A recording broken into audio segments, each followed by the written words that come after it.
Welcome back. Could you go ahead and make the point? Thank you. I was saying that it does more. For example, the penalties for offenses are stiffer than what you have across the country. It's meant to be a deterrent. We have seen that in some of these instances where people invade land and forcibly take possession and so on, lives are lost. When that happens, you are treated as a murderer. And in this country, we do know that the capital punishment for offenses of that kind of nature is still retained. Now, I don't want to get into a debate as to whether or not it's barbaric or whether or not the death penalty should be abolished. But let's look at it this way. If in the process of engaging in such unlawful activity, lives are lost, then of course it seems to me perfectly reasonable, which is what the government has done, in order to ensure that a deterrence is set in place, to also understand that anybody who engages in that is not treated with kid gloves. And so you have, for various kinds of offenses, you have fines, stiff fines imposed in the region of up to 5 million naira in some instances, and imprisonment of up to 25 years. And if in the process people die and culpability is established, of course the death penalty can also be imposed.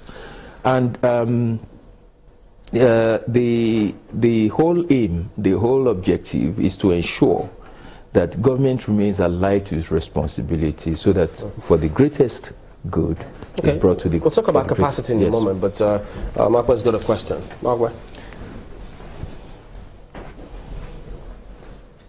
Well, it's a good thing that you're trying to compare what Ogun State is doing now with Lagos, because you were saying something about how there are people who are recognized, the family landowners, as it were. Is that also being recognized in Ogun State as well, or is government saying they're taking over all land? No, none of that is relevant to the issue at hand. The issue, here it is. Establishing title to land is a different thing entirely. And don't let us forget that the Land Use Act still remains valid law, in fact entrenched in the Constitution as of today.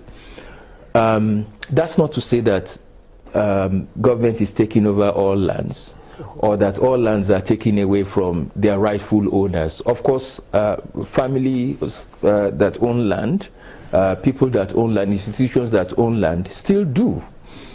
But we need to understand the point that where government comes in is that when people come in to acquire land or title to land or establish a business, and they have gone through the processes, they have paid the fees, and they have done all that they need to do to secure their title, nobody, no miscreant, in the words of my governor, no miscreant or no charlatan is allowed to upset the apple cart and introduce a virus that nobody may know what the end result of it may be.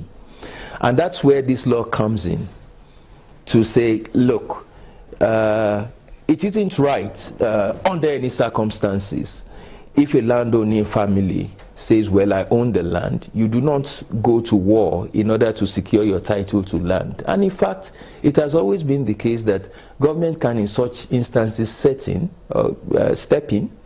and then acquire that land forcibly in the public interest, if that is what is going to secure peace. And so that's what this law tends to do. It tends to regulate the operative atmosphere in such a way as to ensure that peace, order, good government, which is really the first responsibility of any government, is entrenched and established. You know, this is for Ogun State people, and for many of them, there'll be... I think there's a follow-up. Okay, Markwe has a follow-up? Yeah, I think so. Go ahead, Markwe.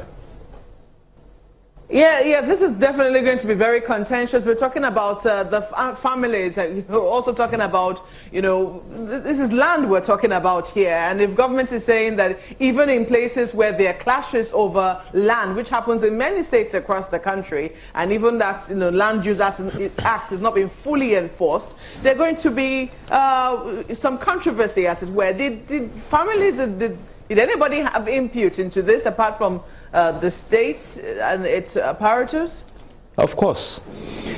Stakeholders had a lot of input, and I can tell you off the cuff that in the last 1 year, a week does not go by where my office as Attorney General or the Governor's office would not receive or get about 4 or 5 petitions across the state telling us, oh, this has happened, that has happened, and it has resulted in maimings, all sorts of disruptions to the social fabric. So what do? I have to stress, it's got nothing to do with title, and that's very evident from its very title. It's prohibition of forcible possession. It's got nothing to do with title. It's got everything to do with how you take possession of that land in a way that does not threaten peace, order, and good government in Ogun State. You know, that's where I wanted to come in. I'm thinking of the people, because in most communities, even here in Lagos, when you get to see people who foment trouble in whatever name, whether Omonile or any name, land grabbers, these people usually have the backings of one traditional person somewhere. They go by the name family, head, or maybe even the ballet. Correct. It's amazing. So, are you getting the support of these ones in Ogun State? Of course we are. It comes to a point where people will understand that it's absolutely central to development that there needs to be some form of decent, orderly process in managing your affairs. Nobody's going to bring development into a society that is not secure, that is not peaceful, that is not orderly. And so what we do have is that we've had, before this law came out, there were lots of consultations with traditional rulers, with landowning families, with all stakeholders, investors, security agencies, and so we really took our time, and there was wide consultation. So it's not just an imposition that is bound, hopefully, I think, to fail. No, it won't. What we do have in this kind of instance is that we have a situation where we're saying, all right, lay your claims to your lands, whether it's ancestral lands, whether it's whatever you call it, family land, communal land, and all sorts of things. But let the process run in an orderly manner. Okay. So that, just 1 minute, so that in your asserting your title, you do not resort to violence that will be antithetical to the very thing which you are seeking to achieve. Okay. One more thing. The capacity to enforce this law. We know that we have challenges with security and enforcing certain things. And if that is not approached headlong, it may cause some setback. Do we have capacity to implement this law? I'll approach it from 2 prongs. The first aspect is the deterrent effect, which we all sometimes discount in this kind of situations. Once people understand that it is not going to be business as usual, you are bound to have some who will hold back and say, this kind of thing won't be tolerated. So, however slight, I don't have the statistics, but I do know that we went into that as well at the time we were putting together this law. We do know that it's going to be curbed. Then you talk about capacity for enforcement concerning those who are recalcitrant.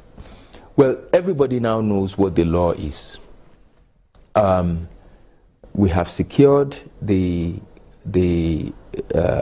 cooperation and commitment of the police. We've secured that of other security agencies.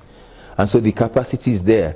And one other thing, which I can't lay my hand on the exact section of the law now, but we actually do have a joint task force with state government representation at local government level, representation at community level, acting in different cells, but all coordinated and then backed up by the security agencies towards ensuring that this is enforced. And so I do want to believe that the good people of Ogun State do understand what we're trying to do. And so all we need to do is to set one or two examples. Right. I hope it doesn't have to come to that, but if it does have to come to that, that will be done, and we'll all be here to see that indeed it's a very good law. All right, Dr. Olumide Ayane is the Attorney General and Commissioner for Justice in Ogun State. Thank you for coming on, even though there was that crazy traffic out there. We appreciate you coming on. Thank you very much. All right, then we'll be back in a moment. Do join us again.